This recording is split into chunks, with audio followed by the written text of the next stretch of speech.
That is case number 111639, State v. Bernhardt.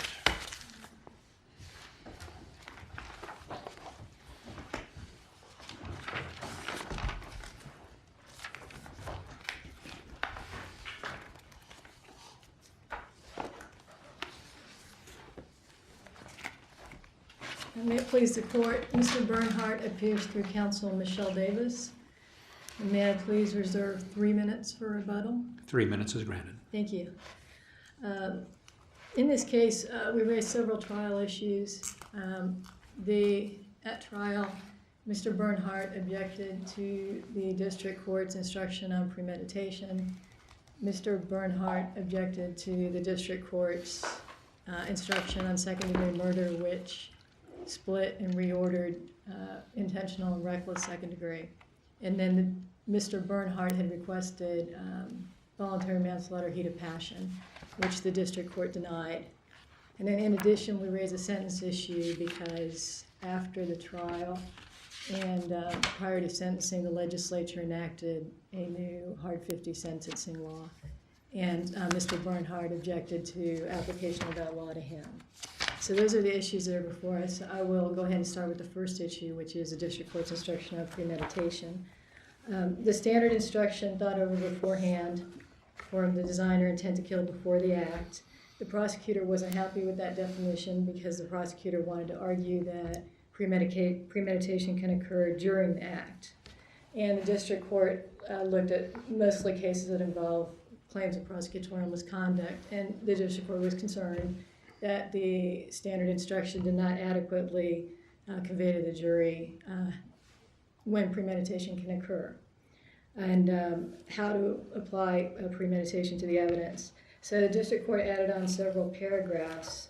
And to tell you why those paragraphs are problematic, for example, the district court said premeditation can occur during the middle of a violent episode, struggle, or fight. It's suggestive and it's not very balanced. And so what would be a balanced instruction would be something like premeditation. Counsel, is that the heart of your argument on the premeditation instruction, that you thought it overemphasized certain aspects of premeditation? Or are you arguing that it was actually wrong as a matter of law? The additions that the court did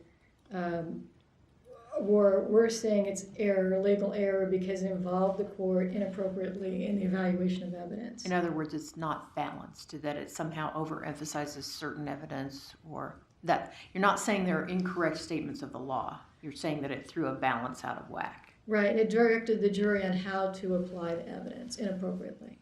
Okay. So, for example, a more balanced instruction would be premeditation may or may not occur during the middle of a violent episode.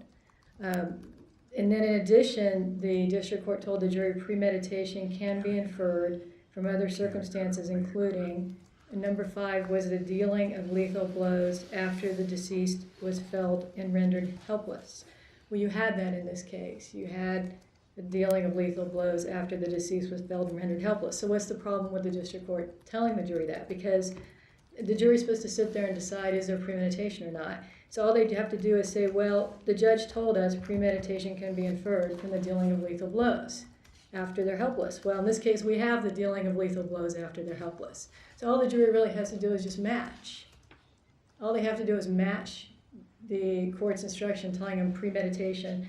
Isn't that what the jury does in every case? Matches the evidence to the instructions? Right, but he's specifically telling them that this evidence, the specific piece of evidence, can be considered as evidence of premeditation.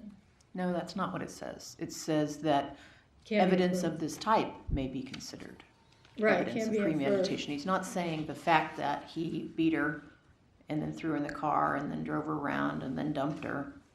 He's not saying this evidence in this case. He's giving information. That's what I was trying to get to with my first question. You're not really saying that any of the statements that were included in the premeditation instruction are incorrect as a matter of law. They all correctly state Kansas law, correct? Well, yes, because they're taken from Scott. So you're just saying that they somehow threw the balance in this case. Okay, both. They threw the balance on the last. Some of it, like telling the jury when premeditation can occur, was suggestive and threw the balance. But when you say premeditation can be inferred from the dealing of lethal blows. That's where we're saying the court's inappropriately evaluating the evidence. That's where it's telling the district court, it's telling the jury how to apply that evidence. Because you're saying premeditation can be inferred from that. All the jury has to do is say, well, we have that in this case. So that's premeditation, and they're done. They're done. That's the problem with adding this language in. I mean, the district court was trying to be helpful for the jury, but he's telling them how the facts of this case fit premeditation. So the way the district court went about this is our claim of error. Okay, thank you. And there's other cases where this has come up. I mean, specifically, for example, the Gumby case. That was a strangulation case. And the district court gave the standard instruction about thought beforehand, form, design, or intent to kill before the act. And then the jury came back. The prosecutor in closing argued to the jury, premeditation can occur during strangulation. And the jury came back to the judge and said, is the prosecutor right about that? And the judge simply just referred him back to the instructions. He didn't supplement. But I think this court has seen plenty of cases where this issue is arising, and plenty of claims of prosecutorial misconduct. So I think our argument here is that this is an issue, and that there is a way that the premeditation instruction can be, while it's not inadequate, it does convey that it has to be something more than instantaneous killing. Perhaps it would be helpful to juries if we gave them a better explanation of what premeditation is. And so that's the example that I offered in my brief. So that instead of these problems where we're focusing on the timing, we're getting cases where there's a pause between gunshots. So because there's a pause, he can premeditate. And it all comes down to prosecutors arguing the timing of the act. And that means there's premeditation. In this particular case, even if we were to accept your argument that the instruction was error, we have a situation where we don't have a pause between gunshots. We have a beating. She's placed in the back seat. He drives for a while. She's making noise, so he puts her in the trunk. He drives a while later, and he dumps her in a ditch. Then he goes home and he sleeps, and he gets up the next morning and showers and cleans his clothes and goes on about his life without going back to render aid or to alert anybody that she was in the ditch and might be dying. So what is the act here? What is the act during which premeditation might be occurring? Is it only the beating, or is it all of that behavior? Well, I mean, this court has said that the behavior, a jury can infer from the behavior whether there's premeditation. I'm just asking you, what's the act? The act is, and this goes to our voluntary manslaughter instruction too, the act is where he snaps. And his testimony is these are two highly intoxicated individuals. She's being verbally abusive to him. Why is that the only act here in this case? On these facts, why is the act limited to the first blow? Because premeditation and heat of passion have to do with the state of mind. What's his state of mind For the first blow. Right. And we're supposed to view that as the entire criminal act here, the first blow. Well, I can't agree with that because, I mean, the case law says that the premeditation can form during the act. So, but I think that's what's very confusing because, I mean, the jury's told you have to form premeditation before the act, but it doesn't say what act. But he's charged with intentionally killing a human being. Right. And so he has to think about the killing. That's intent. Okay? And so the act at least has to be the murderous act, doesn't it? In other words, the refusal to give aid to an injured person, is that a homicidal act? Well, no. Because after the fact. What about the secreting away of an injured person in a place in which they are certain not to receive any care, which might preserve their life. Well, again, it's fact dependent. Well, but aren't those I mean- isn't that the facts in this case? Right, but it's going to a state of mind at the time that he performed the act itself. Right, but my question is very limited. Piggybacking on Justice Johnson's question, couldn't that be a homicidal act? But according to the state, the homicidal act's already taken place. I mean, according to the coroner, she died from her wounds. So, and it was But speculative. may have been saved had she been placed in an area where she could be discovered. Possible. Wasn't that yeah, exactly, Possible. but that was the testimony. Yeah. The coroner said this individual might have survived had she not been left out in the country in a ditch. But that wasn't, I mean, his testimony, okay, that's true. But I mean, he still goes to a state of mind at the time that he performed the act itself. But Yeah, I mean, aren't there really two acts that are neither sufficient and both necessary to the killing in this case? The first act is, of course, the blows. Without the blows, the victim would not have died. But the second act is the dumping in the ditch, because the evidence seems to indicate that was also necessary. Both of those acts contributed to the victim's death. But that's still speculative. I mean, because all you have is possible. If he'd have said that's likely, or it would have, that would be different. I mean, we just don't have that in this case. But we don't have evidence showing that. I mean, isn't it equally speculative that the blows in and of themselves would have killed her? No, because when you have the coroner's testimony, that I mean, it's pretty specific about how the blows caused the damage that they did. So,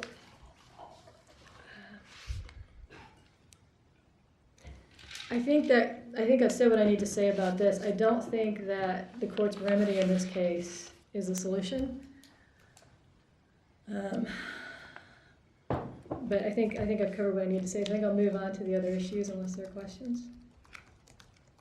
And I mean, the other point I wanted to make is, I mean, this court has said that premeditation is reflection. And this court has said premeditation is reflection or deliberation. All that we're asking is that you tell a jury that. And by telling a jury that, you would also help to contrast premeditated murder from voluntary manslaughter.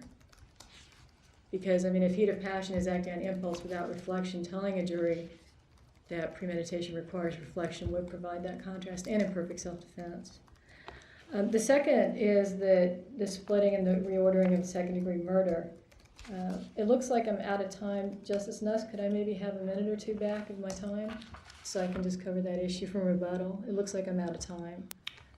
I'll give you 60 seconds Okay. now, and you'll still have your rebuttal time. Okay, and basically, the state argues that in the old pattern instruction, those were still split, but in the old pattern instruction, they were still simultaneous. It wasn't any of this sequential kind of ordering. It wasn't any of this if you do not agree. The state says that you're supposed to order offenses by severity level, but that's it. It's second degree is the offense here. In the same way that aggravated battery has different severity levels. But when you instruct the jury on all the different types of aggravated battery, even though they have different severity levels, it's not that you split out second degree or aggravated battery by the severity level. They should all be instructed together. And so the problem in this case was if you did not agree, the sequential type of language. And the problem with that is that was Mr. Bernhardt's defense here, is that he didn't have an intent to kill. He had snapped. And so reckless was sort of part of his theory of defense. I'm out of time, so I'll save my remaining comments to rebuttal. Thank you. Do we have any further questions? Just on that last point, I'm just trying to understand the harm to your client. So because they had to, in your view, the splitting is error and a reversible error because the jury was forced to consider the first degree and then the second degree split, which put his theory third instead of second. Right, and told if you do not agree on intentional second, then consider. Okay, Reckless thanks. second. I was just trying to understand the harm. All right, thank you, counsel.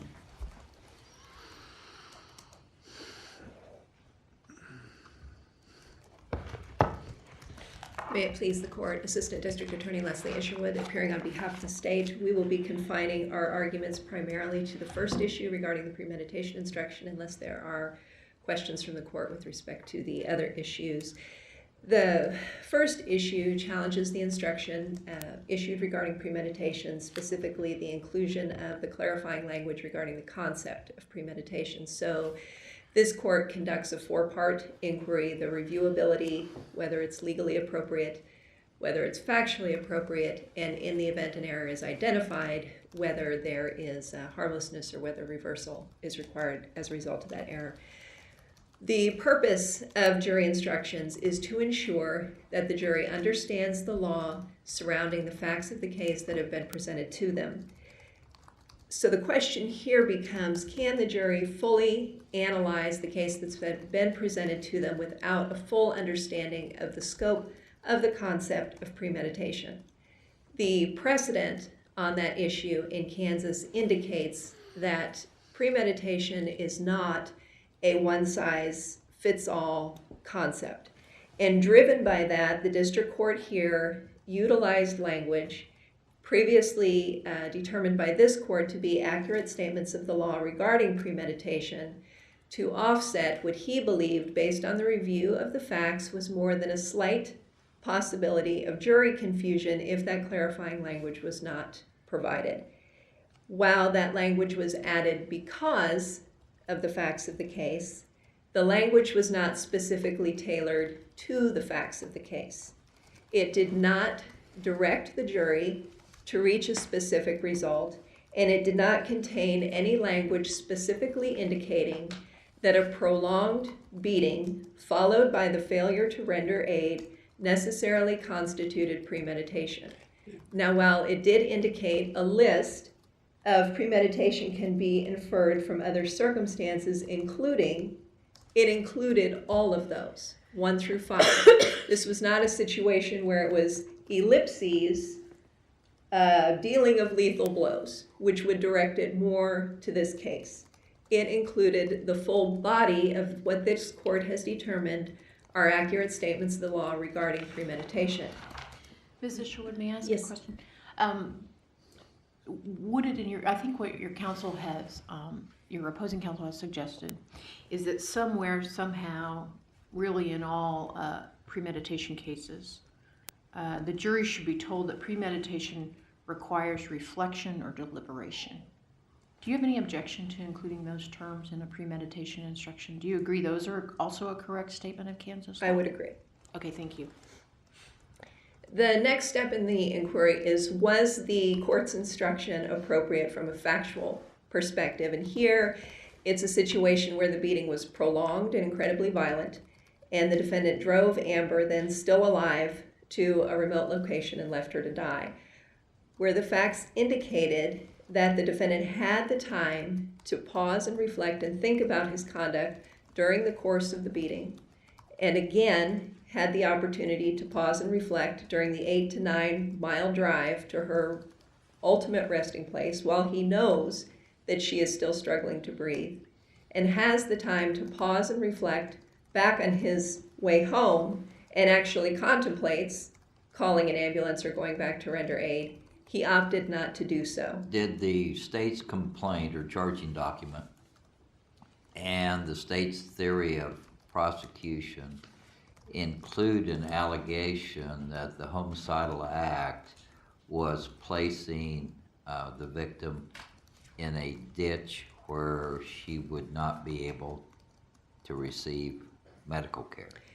The charging document, no, the charging document was just very general in nature, but the state's theory throughout the case was he could have taken measures throughout. He had the opportunity to pause and reflect and change his conduct and potentially change Amber's fate had he proceeded in a different fashion, and he didn't, and that was all wrapped up in the concept of premeditation.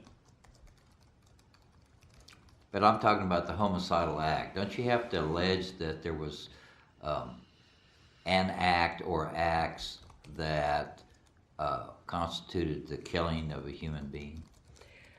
I don't believe that it was specified that way in the way the state presented its case.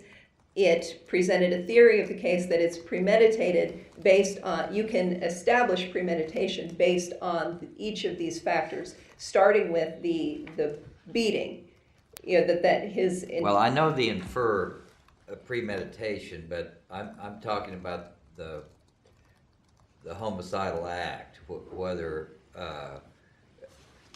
you know, is there a duty to render aid, or was the actual act of secreting the person away from any help a homicidal act? Because you have to prove that a homicide occurred. Right. And to me, the premeditation has to contemplate the reflection has to be on the killing, not the failure to render aid. Unless the failure to render aid, that act is the homicidal act. I believe that the way that it was presented was that it started with this beating, and then when she was still breathing, and he knows that she's still breathing, and he disposes of the body and leaves her, that would then be the ultimate part of the homicidal act, but that it was a continuum. To the extent this court finds error with respect to the instruction, the inquiry doesn't end there. This court moves on to a reversibility inquiry, and that is whether there is a reasonable probability that the jury would have returned a different verdict had the instruction not been issued. And in this case, there is I about said abundance, direct and overwhelming evidence of premeditation. Amber suffered a severe beating at the defendant's hands based on all the evidence set forth from the coroner, and even the defendant, from what the jury heard through his interview with the detective, he basically says, I beat the crap out of her and I left her, and dumped her body. And he knew that she was still alive and breathing, and while he had the opportunity to render some aid to her, he ultimately opted not to do so. And as well as the blood evidence at the scene, in the vehicle, at his residence, is partially in alignment with the account that the defendant gave to the detective regarding what he actually did to Amber, but ultimately indicates that the beating may have been more severe than what he was even acknowledging. There's no indication that the jury was misled by this instruction or that the defendant otherwise suffered prejudice, and because of that, there's no reasonable probability the jury would have returned a different verdict had this instruction not been issued. And I guess as a side note, I would also say that when we have typically where this emerges, with the exception of the Appleby case, typically this type of language emerges in prosecutorial misconduct cases, and this court finds that it's somewhat acceptable because it's an accurate statement of the law, and that in those situations we accept it when it's coming from a prosecutor. And the state would take the position that if it's coming from the court, who is the party responsible for instructing the jury on the law, that no less standard should apply. As far as the ordering of the instructions, we are also under the same four-step inquiry because it's an instructional issue, and the state would argue that it is not legally appropriate to advise the jury that they are to consider intentional and reckless simultaneously, that there's no authority for that. This court has repeatedly reiterated that the way that the PIC suggests an ordering instruction in order of severity provides a proper and orderly method for considering lesser included offenses. And so when issuing instructions, the court should continue to issue those instructions in descending order of severity, that the instruction was appropriate as it was given in this case and would not have been legally appropriate in the manner that was requested by the defendant. In fact, they are, even though they're the same offense, as your opposing counsel points out, they are different severity levels, intentional or reckless. Correct. Okay. If there are no further questions, the state would respectfully request. Yeah, why should we retroactively apply the hard 50? Because it is a situation where the defendant does not suffer prejudice. He is not in a situation where he is exposed to a penalty that is more severe than what he was exposed to prior to that time. the crime for which the defendant was charged and tried, and the punishment prescribed and the quantity of proof necessary are all unchanged because of the amendments. The only modification that has taken place is actually a modification that favors the defendant in that the burden is greater on the state in establishing the aggravated circumstances. But the defendant was aware at the time he committed the crime that a hard 50 sentence was available to him, and that does not change with the amendments. I'm just going back to the Gould opinion and its progeny. And that was based on Apprendi, the same thing we have here. Right. That judicial fact-finding is bad. And the subsequent to Gould, this court found that Gould declared the statute unconstitutional, so there was no sentencing mechanism available, because when you declare it facially unconstitutional, it's null and void, never existed, so there was no statutory mechanism to impose an upward durational departure in that case, and that sentencing is strictly statutory, and so there was no authority to impose it, and so it didn't exist at that time. And how is this different? Well, I think the Daubert case that we have cited in our brief and its progeny, somewhat similar argument was advanced in that case. Yeah, I understand that, but I'm talking about state precedent with regard to how we treat unconstitutional statutes. Are we bound to treat our statutes by what the U.S. Supreme Court says? I think you can analogize based on what they have said. What we're talking about is here is a procedure versus a sentence. And just as the Daubert case said in their opinion that the invalidity of a purely procedural provision does not automatically invalidate the sentence that procedure governs.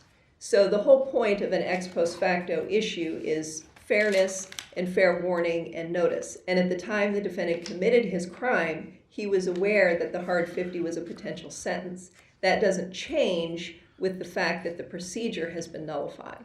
Yeah, that's a due process argument that you had notice and fair opportunity to know what was going to happen if you committed the crime. I'm just talking about how we've treated, and I think maybe the difference might be whether we declared the statute facially unconstitutional. Because before, when we said it was facially unconstitutional, we unequivocally said the statute was null and void. And as a state court, we can make that determination. If it's null and void, then there's no statutory proceeding and no mechanism for which to have imposed it. Well, and I think it would remain our position that we're talking about apples and oranges. We're talking about procedure, and we would acknowledge that procedure was problematic. But the fact that procedure has a problem doesn't alter the fact that this was still the punishment that he was subject to. So even though we didn't have a means by which to get there, the sentence, the potential sentence was still in place. Well, the potential sentence is still in place with regard to an upward durational departure. You just have to go through a jury. I guess I'm not seeing the distinction.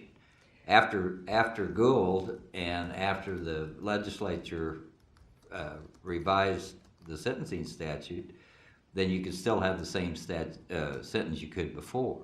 And here, after the legislature passed the new law revising the procedure, you could still have the sentence you had before. I don't see the distinction in the two scenarios. I guess the distinction that I see is whether you can do this under this old mechanism or the new mechanism, but this doesn't change. The only change is the means by which to get there.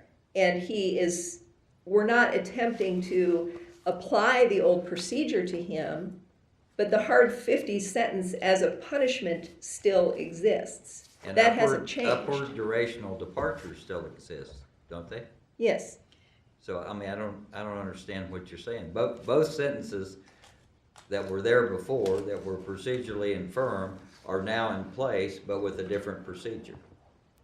And I guess based on the fact that he is not subject to a greater punishment, then no violation has occurred. The violation would occur with the implementation of the means, not the actual sentence. In your scenario, we couldn't get to an upward durational departure.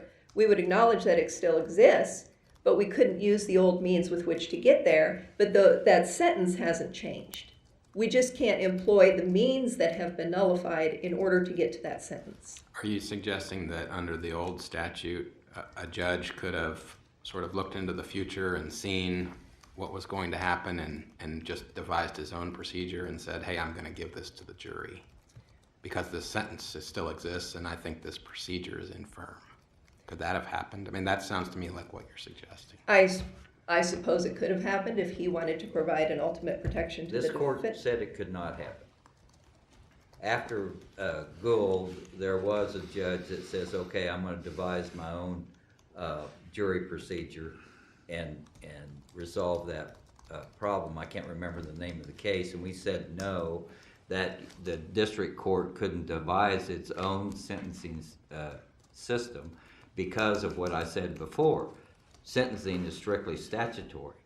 Well, and I think I understood that to be that the problem had already been identified but had not yet been fixed, and the court was attempting to create its own remedy for the issue, and the court doesn't have the ability to create its own remedy to what's already been identified. But if you are in a situation where you are attempting to protect the defendant, but there is not an infirmity that's been identified that you're independently trying to correct, that mechanism could be employed. Any further questions of counsel? Any further presentation? No, Your Honor. Thank you. Thank you.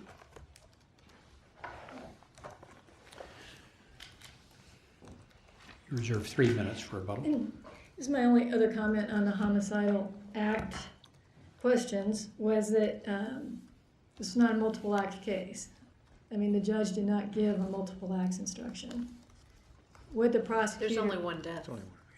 Right, but this wasn't the case where they said this was the act that killed her, the putting her in the ditch and not getting her medical attention was the act that killed her. This wasn't a case where the prosecutor got up there and said, yeah, this was an aggravated battery. And then the act that killed her was putting her in the ditch and not getting her attention. That's the act we want you to find, is the homicide. That didn't take place in this case. I mean, all along the state said that the violent altercation was the homicidal act. It didn't try to claim some other act. And what the prosecutor argued in closing was his intent. I mean, that was what this case was about. He said, I did not have an intent to kill, to the police when he was interviewed. So this whole case was about what was his intent. So the prosecutor was trying to argue, well, when he puts her in the ditch and he doesn't get her medical attention, that shows you his intent. But what we're talking about, what the argument, it seems like people are talking past each other. The after killing conduct can provide an inference with regard to premeditation, the deliberation or having thought the matter over beforehand, but the point at which the reflection or thinking beforehand has to be before the homicidal act, doesn't it? Not before the post-death conduct. Right, I can agree with that. That provides the inference. Okay, I can agree with that. And I do want to get to the hard 50. So it's interesting now in Kansas that hard 50 is the presumptive sentence. I mean, the legislature's changed the statute. And so after a certain point, that will be the sentence for premeditated murder in Kansas will be hard 50. What I do want to add to the discussion about the retroactivity of the ex post facto was just to explain, the court said it in a lien, the aggravating factors constitute an element of a separate aggravated offense that must be found by a jury. So when the Kansas legislature passed this new sentencing law, those aggravating factors that had to be found by a jury were elements of the offense. So that's what goes to our argument that it aggravates the crime of premeditated murder. At the time that he committed this crime, you had one premeditated murder. At the time that they brought in this law that added these aggravating factors that are the functional equivalent or elements of the crime, you now had two crimes. You had an aggravating crime. And that's what goes to our argument about that the law is ex post facto because it aggravates the crime of premeditated murder. When they brought in this law, it says a jury has to find these aggravating factors that are the functional equivalent of elements. That's an aggravated version of the crime that was not in existence at the time that this crime was committed. I'm out of time, so unless there are questions. Any more questions? Thank you, counsel. Thank you. Thank you both for your arguments this morning. Court will take this matter under advisement